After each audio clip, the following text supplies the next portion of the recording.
Hai semuanya, sebelum kita lanjut, pastikan kalian klik tombol subscribe, like, dan share video ini ke teman-teman kalian jika informasinya berguna untuk kalian. Terima kasih.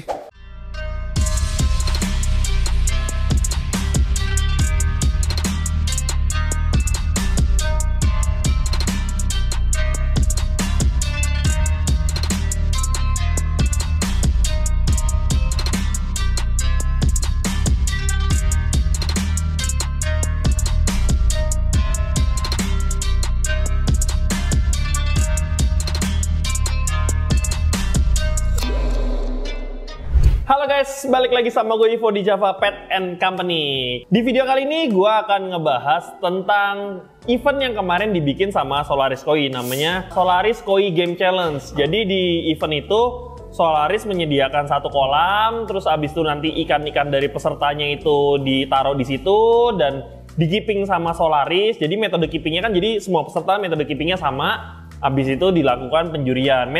Proses keepingnya itu sekitar 5 minggu, satu bulan lebih 1 minggu atau 5 minggu. Dan kemarin itu sudah dilakukan penjurian. Gue mau mereview sedikit tentang kolam yang dipakai Solaris Koi Game Challenge ini. Spesifikasinya apa aja? Mungkin teman-teman masih pada penasaran untuk spesifikasi kolamnya.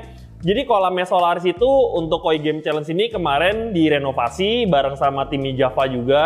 Jadi konsep yang dipakai itu konsep yang dipakai sama Java. Metodenya itu kemarin bottom drainnya yang pertama kita tambahin. Kenapa bottom drainnya itu kita tambahin? Karena kita mengejar targetnya itu 3 kali turnover. Nah, habis itu pompa-pompanya juga akhirnya kemarin kita upgrade juga di pompa-pompanya itu jadi sekitar 60.000 tambah sekitar 75.000 liter per jam pompa yang dipakai. Kenapa dibikin kayak gitu? Karena kita menggunakan prinsip atau dasar berpikirnya itu kalau turnovernya semakin kencang, air itu akan semakin baik.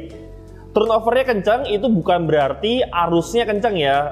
Arus sama debit ini gue pisahin jadi dua hal yang berbeda. Jadi di kolamnya Solaris ini arusnya pelan, tapi debit airnya itu sampai angka 75.000 liter per jam, dan itu akan membuat filter bekerja dengan maksimal juga. Terus habis itu airnya tidak ada yang dead spot, dan proses nitrifikasi dan denitrifikasinya itu berjalan dengan cepat.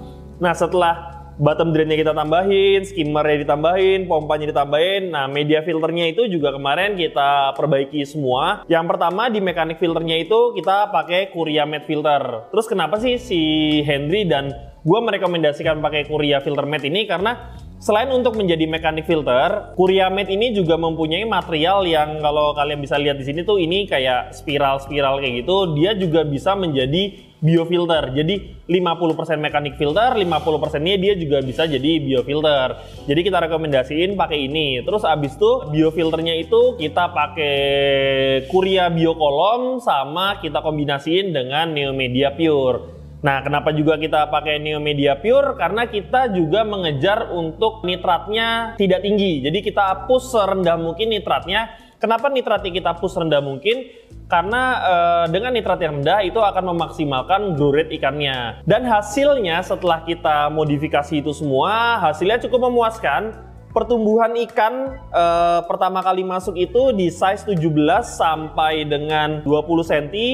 Dan setelah kemarin penjurian itu rata-rata ukurannya dari 30 cm. Jadi bisa kita bilang dalam proses 1 bulan ini kita bisa mencapai grow rate-nya itu sekitar 10 sampai 13 cm. Jadi grow rate-nya itu cukup bagus dan quality airnya juga bisa kita lihat bersama-sama, hasilnya itu oke banget. Dan sampai di titik ini Henry dari Solaris Koi cukup puas dengan hasilnya, dan juga kemarin jurinya itu dijuriin sama Ko Aseng. Dan hasilnya juga Ko Aseng juga mengakui kalau ini grow rate-nya cukup bagus dan quality airnya itu cukup oke banget. Selain jernih, airnya juga sehat. Bisa dilihat dari mana sehatnya, karena grow rate ikannya ini cukup bagus sekali. Karena jarang sekali grow rate ikan nih dalam 1 bulan bisa tembus di atas 10 cm. A few moments later. Oh ya, sangat cepat sih, sangat cepat ya grow-nya. Dan kualitas body shape juga saya lihat juga oke. Body shape oke ya? Ya. One thing tadi saya cek media. Airnya bagus, suhunya enak ya? Ya maksudnya 28 ya. 28. Tapi bagus sih ikan, saya lihat skin warna merah lumayan cukup oke lah. Iya, jadi suhu begitu masih termasuk bagus ya. Jadi kok apa yang saya mau sampaikan adalah bahwa ini kan kita pakai medianya media baru nih kok. Jadi ini kan Solaris Koi Game Challenge. Jadi ini tuh gua sama Ivo sama Nico dari Java Petco itu discuss how to develop the water condition. Nah ini one of the project. One of the project. Jadi what do you think about the water quality and the results? Good.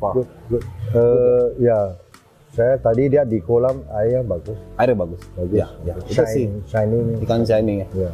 Jadi itu yang pasti dari yang kita ambil sekarang itu adalah settingan kolam yang kita pakai untuk event ini bagus banget. Udah gitu konsumsi pakannya juga jadi lebih efisien karena kenapa? Karena pakan itu relatif normal di tempatnya Hendry sekitar 7 sampai 9 kali. Jadi konsumsi pakannya juga tidak terlalu banyak, tapi grow rate-nya dapat hasil maksimal. Itu disebabkan oleh apa? Disebabkan oleh turnover yang cukup dan nitratnya kita push rendah mungkin. Lalu gue mau jelaskan sedikit, apakah filter ini hanya cuma pakai Neo Media aja filter kalian jadi bagus, cukup pakai Neo Korea Matte aja kalian jadi bagus, atau cukup pompanya aja kita gedein jadi bagus. Jadi untuk overall sebenarnya filter itu tidak bisa kalian pecah. Kalian nggak bisa gitu, misalnya media filternya aja nih kita bagusin tanpa kita meningkatkan turnover dari pompanya. Jadi semua filter ini gue anggap menjadi satu kesatuan. Turnovernya harus oke, minimal 3-4 kali, kalau bisa 5 kali juga lebih oke, dan media filternya juga kalian harus menggunakan media filter yang cukup proper, cukup bagus, dan cukup efisien. Itu gue rekomendasiin pakai Neo Media. Nah, karena filternya itu udah oke banget, dan kolamnya itu juga sudah hasilnya sudah Hendry suka banget, akhirnya kolam ini setelah dipanen ikan-ikannya yang buat Solaris Koi Game Challenge, langsung Hendry masukin lagi ikan-ikan tosai-tosainya dia lagi karena dia suka banget sama kolam ini karena bisa menghasilkan grow yang cukup bagus. Jadi kalau buat pedagang ini akan menjadi efisiensi kalian untuk mempercepat waktu, mempersingkat waktu mendapat grow ikan yang maksimal. Jadi kolam ini bener-bener sama Hendry mau di-push banget untuk kerja keras untuk menghasilkan ikan-ikan berkualitas. Dia akan memanfaatkan kolam ini dengan baik. Dan next, ini kita dapat project lagi di kolamnya Hendry. Kolam kedua kita akan modifikasi lagi sesuai dengan konsep yang kemarin kita bikin. Jadi gimana nih? Kalau kalian masih bingung nyari media filter apa, kalian bisa tanya-tanya langsung di bawah sini. Jadi nanti bakal gue coba bantu jawab pertanyaan-pertanyaan kalian. Dan kalau kalian mau lihat video detailnya, itu kalian bisa langsung subscribe aja YouTube-nya Solaris Koi karena nanti di sana bakal dibahas secara detail tentang penjuriannya, tentang eventnya, terus ada koaseng juga di sana. Jadi sekian dulu video dari gua, sampai jumpa di video berikutnya, bye-bye.